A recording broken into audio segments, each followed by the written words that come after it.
저희는 이 수요일 저녁 시간에 열왕기 상의 말씀을 계속해서 함께 나누고 있습니다. 솔로몬의 아들 여로보암 있죠? 여로보암이 왕이 되었죠.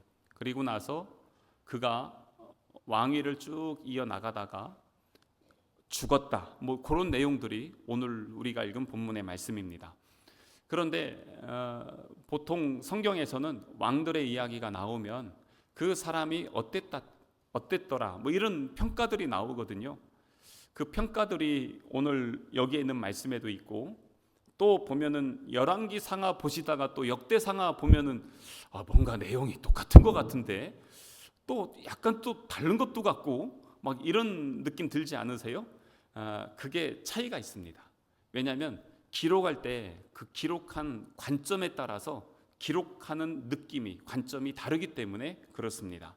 보통 그렇습니다. 요즘 사물을 하나 두고요, 우리나라가 얼마나 갈등이 많습니까? 이쪽에서는 이렇게만 보고 이쪽에서는 이렇게만 보고, 그래서 서로 자기네들이 맞고 남은 무조건 틀리다, 이러다 보니까 갈등하는 것 아니겠습니까?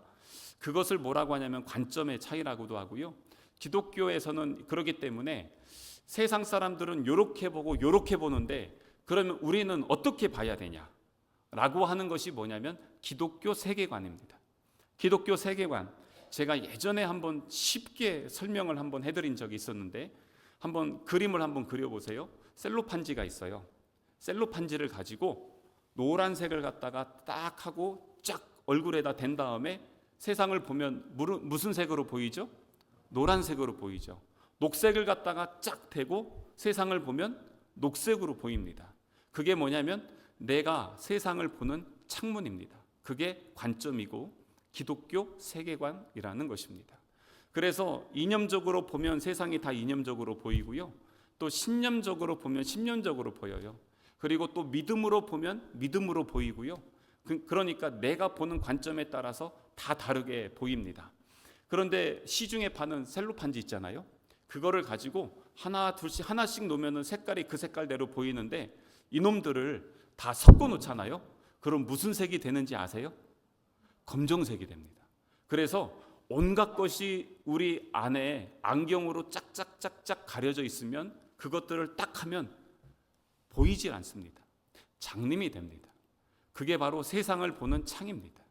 그래서 우리가 우리 안에 있는 관습, 전통, 내 지식, 내 명예, 내가 지금까지 살아왔던 환경, 그리고 세상을 보는 관점, 이념, 기타 등등 이것들을 다 벗겨놔야 진짜 예수님을 잘 볼 수 있는 것입니다.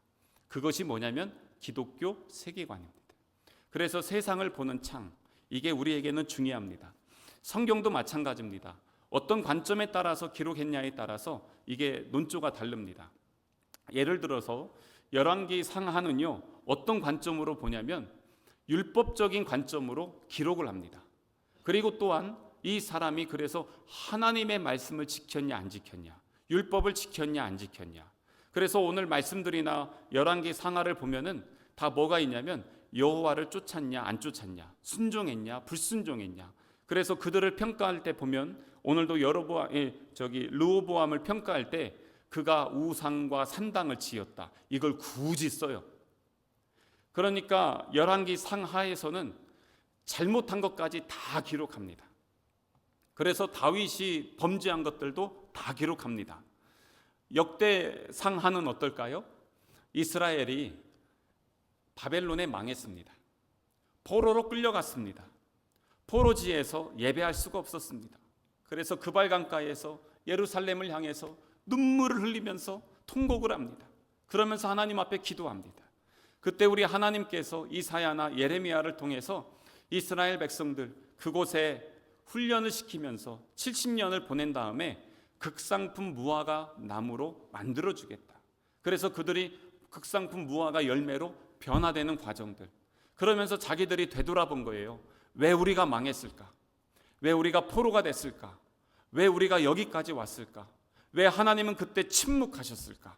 왜 우리 동족들은 그렇게 많이 죽었을까? 그러면서 그것들을 쭉 정리하면서 하나님의 역사를 다시 한번 기록을 합니다. 우리의 역사를 다시 세우자. 우리의 관점이 아닌 하나님의 관점으로 세우고 우리 민족이 다시 하나님 앞에 설 수 있도록 도전하는 말씀들을 다시 한번 정리하자. 그래서 그 말씀들은요, 이 제사장적 관점으로 역대상하를 씁니다. 그래서 여기에는 그들이 잘한 일들이 많이 기록되어 있는데 잘못한 일들은 기록이 안 돼 있습니다. 그래서 다윗이 잘못한 일, 이거는 역대상에는 나와 있는데, 사무엘상하 이런 데는 다 나와 있는데 여기 뒤에 있죠. 역대기에는 그런 내용 하나도 없습니다. 오늘 그 관점에서 오늘 이 말씀을 한번 보려고 합니다. 자, 우선은요, 여기 있는 거 말고 역대기에 있는 말씀 그냥 제가 소개만 좀 해드릴게요. 여러분들 그냥 이미 알고 있는 내용인데 관점의 차이라는 거예요. 자, 이 르호보암이 왕이 됐습니다. 그가 41세 왕이 되고 나서 이스라엘을 17년 동안 통치를 했습니다. 그런데 그가 여러분들 잘 아시다시피 전에 말씀 나눌 때 왕이 됐을 때 여로보암과 이스라엘의 대표들이 와서 솔로몬처럼 하지 마 그랬잖아요. 그랬는데 어떻게 했습니까? 이놈들아, 내가 더 할 거야 이놈들아 하면서 엄청나게 했죠. 그래서 이스라엘의 10개 지파가 분리 독립했습니다. 나갔어요. 2개 지파만 남았습니다. 그런데 르호보암이 이 2개 지파를 가지고 이제 나라를 통치하는데 어떻게 했냐면, 지금 여기 있는 말씀이 아니라 저기 있는 말씀, 역대하에 있는 말씀이에요. 거기에 보면은 그가 건축을 또 합니다. 자기 아버지처럼 열심히 건축을 하는데 성을 15개를 건축합니다. 그런데 이 15개를 건축하는데 어디에다가 하냐면 그 블레셋 있죠. 옆에 서쪽에 있는 블레셋, 그리고 그 남서쪽에 있는 애굽 있죠. 그쪽을 방비하기 위해서 그쪽에다가 성을 15개를 세웁니다.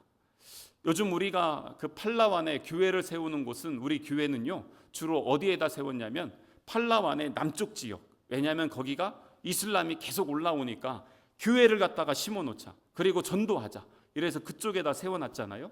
마찬가지로 이 르호보암은 블레셋이 쳐들어오지 않게, 애굽이 쳐들어오지 않게 그쪽에다가 성을 15개를 건축합니다. 그런데 실제로 싸우는 건 어디냐면, 싸워야 될 때가 북이스라엘이거든요. 근데 이쪽에다가는 지금 성을 세우지 않았습니다. 군대를 그쪽에 많이 보내지 않았습니다. 그 이유는 뭘까요?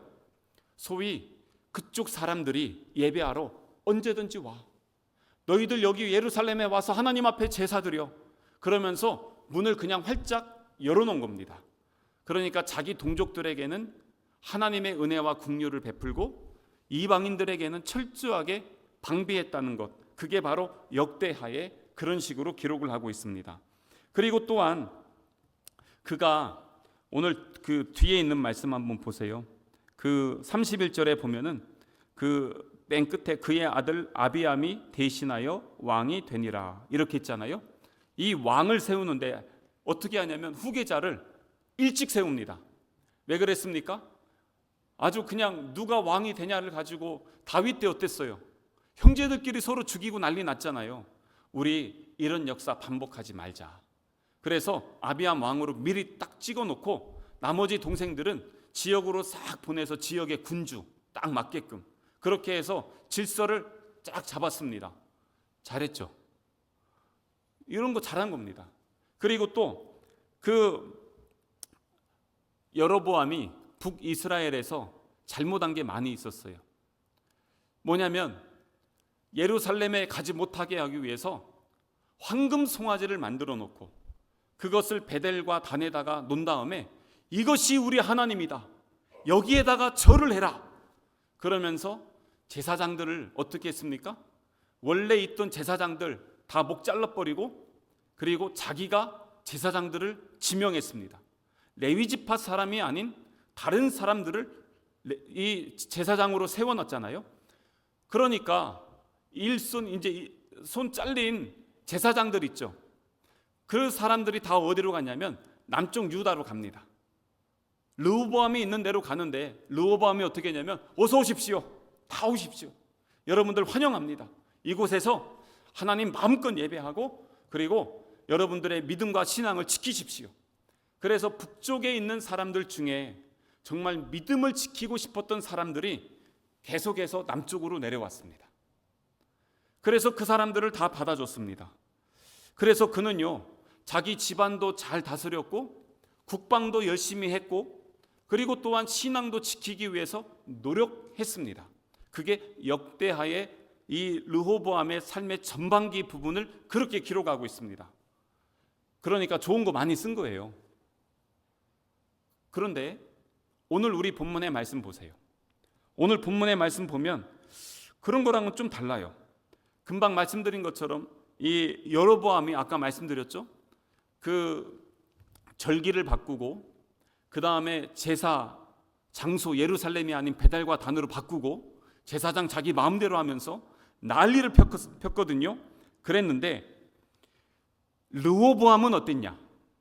그게 오늘 14장 22절 말씀 보세요. 오늘 읽은 22절. 유다가 여호와 보시기에 뭘 해요? 악을 행했대요. 아니 역대하는 그렇게 안 나왔었는데요. 근데 여기서는 그가 악을 행하되 그의 조상들이 행한 모든 일보다 뛰어나게 더 나쁜 놈이라고 합니다. 그 범한 죄로 여호와를 노엽게 하였으니 이는 그들도 산 위에와 모든 푸른 나무 아래 산당과 우상과 아세라상을 세웠습니다. 그러니까 지금 우상 숭배했다는 거예요. 엄청나게. 아니 역대하에서는 예배하러 오는 사람들 막지 않고 다 그들을 받아줘서 함께 믿음과 신앙 공동체로 가는 것처럼 이야기를 했는데 여긴 또 느낌이 다르단 말이죠. 그런데 르호보암이 왜 이랬을까? 제가 항상 얘기하지만 이거요 지 아빠 탓입니다.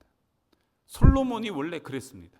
오늘 우리가 읽은 말씀 보면요 21절하고 뒤에 말씀 두 번이나 나오는데 21절 맨 끝에 보면 뭐라고 나와 있냐면 그의 어머니의 이름은 나아마요 어디 사람이요?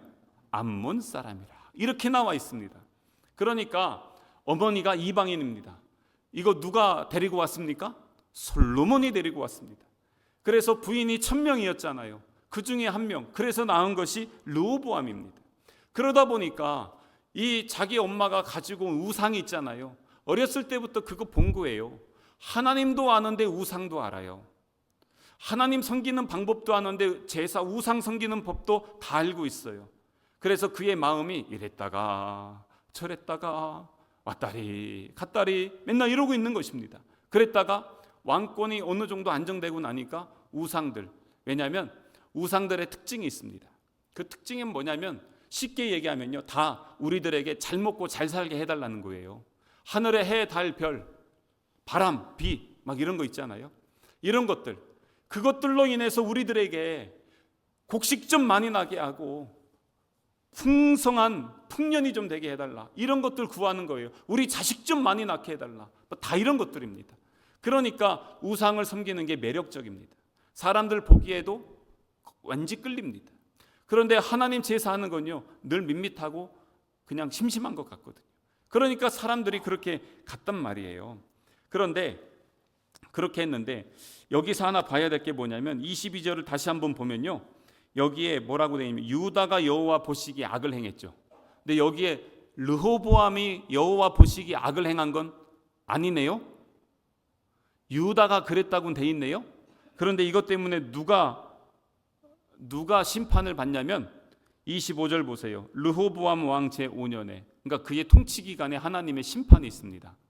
왜 이렇게 나오냐면 그가 비록 뭘 했는지 기록엔 나와 있지 않지만 그 나라의 영적 지도자로, 책임자로 하나님께서 그를 세우셨는데 그가 그 사명을 감당하지 못했다는 것입니다.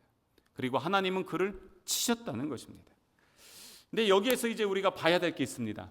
그게 뭐냐면 북쪽이야 원래 여로보암이 금송아지 만들어 놓고 백성들에게 절하라고 이게 하나님이라고 하면서 그러고 있고, 그리고 제사장 지 마음대로 하고, 그리고 절기 바꿔서 한다고 친다 해야 되고, 남쪽 유다는 다윗과 솔로몬의 자손인데 어떻게 하고 있습니까? 나라가 완전히 우상판이 됐다는 겁니다. 근데 왜 이 기록을 갖다가 우린 사실 좀 부끄럽잖아요. 그럼 이런 얘기 보통 빼잖아요. 근데 그걸 다 기록하고 있습니다. 이게 뭐냐면 하나님 보실 때 북쪽에 있는 놈들이나 남쪽에 있는 놈들이나 별반 차이 없다는 겁니다. 똑같다는 겁니다. 요즘 정치하시는 분들 보세요. 자기들이 다 옳대요. 그러면서 서로 얼마나 상대방은 틀렸다고 물고 뜯고 있습니까? 그러니까 얼마나 힘듭니까? 오늘도 트럼프가 뭐 했다고 하는데 한국을 콕 집어서 얘기했다는데 제목만 봐서 뭔지 모르겠어요. 한국만 콕 집었대요. 그러니까 우린 난리 나서 빨리 대처를 해야 되는데 지금 대처할 수 있는 아무것도 없잖아요. 그래서 마음이 더 많이 기도가 되는 거예요. 그런데 지금 여기에서 볼 때 뭐냐면 하나님의 관점으로 보면은요, 북쪽에 있는 잘못된 놈들이나 남쪽에 있는 하나님을 원래 섬긴다고 하는 그 놈들이나 50보 100보 별반 차이가 없는 거. 하나님 보실 때 다 죄인이라는 겁니다. 결과가 어떻게 됐습니까? 하나님의 징계를 이야기해 줍니다. 그게 바로 25절에 있습니다. 르호보암 왕 제5년에 애굽의 왕 시삭이 올라와서 예루살렘을 쳤대요. 지금 보통 이럴 때는요, 하나님의 심판이에요. 하나님을 온전히 섬기지 않았을 때 하나님께서 이방인을 들어서 이스라엘을 치는 것입니다. 그런데 문제는 뭐냐? 26절 보세요. 여호와의 어디예요? 성전에 보물, 왕궁의 보물 모두 빼앗아갔대요. 이거 다 누가 준비한 겁니까? 다윗 왕이 준비했잖아요. 전쟁해서 전리품 해가지고 그거 다 모아서 평생 하나님의 성전을 위해서 준비한 것이잖아요. 그게 3대를 못 가요. 그래가지고 르호보암 때 다 뺏겼어요. 금까지 다 뺏겼어요. 금방패까지. 그래서 어떻게 했냐면 27절에 르호보암 왕이 그 대신에 노스로 방패를 만들었대요. 있는 게 다 털린 거예요. 그런데 이걸 통해서 뭐 하냐면 하나님은요, 하나님께서 우리들에게 줬다고 해서 그게 영원히 내게 아니라는 거예요. 우리가 지금 받은 거 있죠? 누리는 거 있죠? 그거 영원하지 않다는 거예요. 너 하나님 앞에 잘못했어? 거두어갈 수 있는 분이 하나님이시라는 것입니다. 성전 도둑 맞았죠? 이건 뭡니까? 하나님은 성전에만 계신 분이 아니에요. 내가 니들이 나를 배신했어? 나는 너희를 버렸어. 니들이 뺏기든 말든 난 상관 안 해. 지금 하나님이 그렇게 하는 겁니다. 심각하게 하면 원래 이스라엘 백성들이 하나님에게 등을 돌렸거든요. 그건 배신했다는 거예요. 그러니까 하나님 뭐라고 하냐면 나도 너희들 내 백성 삼지 않을 거야. 내버려 두시는 겁니다. 그런데 나라가 완전히 망한 건 아니고 성전은 남아있고 그래도 계속해서 나라는 명맥은 유지되거든요. 그건 뭐냐면 마지막 기회를 주시는 거예요. 지금이라도 정신 차려. 돌아와. 하면서 지금 하나님께서 그렇게 말씀하시는 것입니다. 그 역대기하고 열왕기하고 관점이 너무 다르죠. 역대기에서는 좀 잘한 것 같이 얘기했는데 오늘 열왕기에서 보니까 너무 잘못했죠. 똑같은 사람이 똑같이 살았는데 평가가 완전히 다르다는 거예요. 그래서 우리 사람은요, 다 그렇게 볼 수 있는 겁니다. 그래서 관점이 다르고 너무 달라요. 제가 어제 단톡방에 하나 초대가 돼서 어느 분이 강제로 저를 초대하셨어요. 400명이 넘는 사람들을 초대하셨습니다. 어제 밤부터 오늘까지요, 수십 개 이상의 지금 유튜브부터 해서 막 올라오는데 전부 정치적인 이야기만 지금 다 올라오고 있습니다. 나가지도 못하겠고, 왜냐하면 알만한 사람들인데 다 나가지도 못하겠고 이러지 못하게 지금 그러고 있습니다. 그래서 그냥 이렇게 보면서 아예 이렇게 알림 와도 안 오게끔 다 처리해놨어요. 하도 그냥 새벽부터 밤까지 계속 올리니까. 그런데 관점이 다른데, 그래서 우리가 진짜 중요한 게 뭐냐 하는 거예요. 뭐냐면 여기에서 말씀하는 게요, 14장 22절 보세요. 22절에 뭐라고 되어 있냐면 여호와 보시기에 악을 행했다는 것입니다. 역대하에서는 그가 잘한 게 쭉 있었어요. 그가 가정도 잘하고 나라도 잘 지키고 종교적으로 신앙적으로 잘하려고 애도 썼다고 얘기했지만 사실 가장 중요한 기준이 뭐냐면 이 사람이 잘했냐 저 사람 잘했냐가 아니라 여호와 보시기에 어떠냐는 거예요. 지금 우리 막 이러고 내가 옳다 네가 옳다 막 이러잖아요. 근데 한번 가만히 보세요. 이런 모습을 보면서 하나님은 어떻게 생각하실까? 그리고 제가 기독교 세계관 하면서 예전에 선교단체에 있을 때 가장 많이 했던 게 뭐냐면, 많이 한 게 아니라 한때 운동했던 게 뭐냐면 WWJT였어요. What would Jesus do? 예수님이시라면 어떻게 하셨을까? 지금 이 상황에서 예수님이시라면 어떻게 하셨을까? 예수님이시라면 어떻게 말씀하셨을까? 지금 우리 새벽 예배 요한복음 말씀 나누잖아요. 그와 같은 것입니다. 그래서 진짜 봐야 되는 건 뭐냐면, 세상에 있는 사람들이요, 내 자신이 나를 평가하기도 하고요, 우리 가정을 평가하기도 하고요, 아니면 내 삶을 평가합니다. 세상에서의 삶을. 그러면서 이 사람은 이랬네 저랬네 얘기하지만, 진짜 중요한 건 뭐냐면 하나님 보시기에 어떠냐는 거예요. 그게 제일 중요한 겁니다. 그래서 보니까 하나님은 아신다는 거예요. 그리고 보신다는 거예요. 그리고 우리의 중심을, 부르짖음을 들으신다는 거예요. 그래서 그 관점으로 한번 보셔야 될 것 같아요. 지금 우리가 지금 하는 게 정상인가 비정상인가 내 생각으로 보는 게 아니라 예수님이시라면 어떻게 하셨을까? 오늘 말씀도 어떻습니까?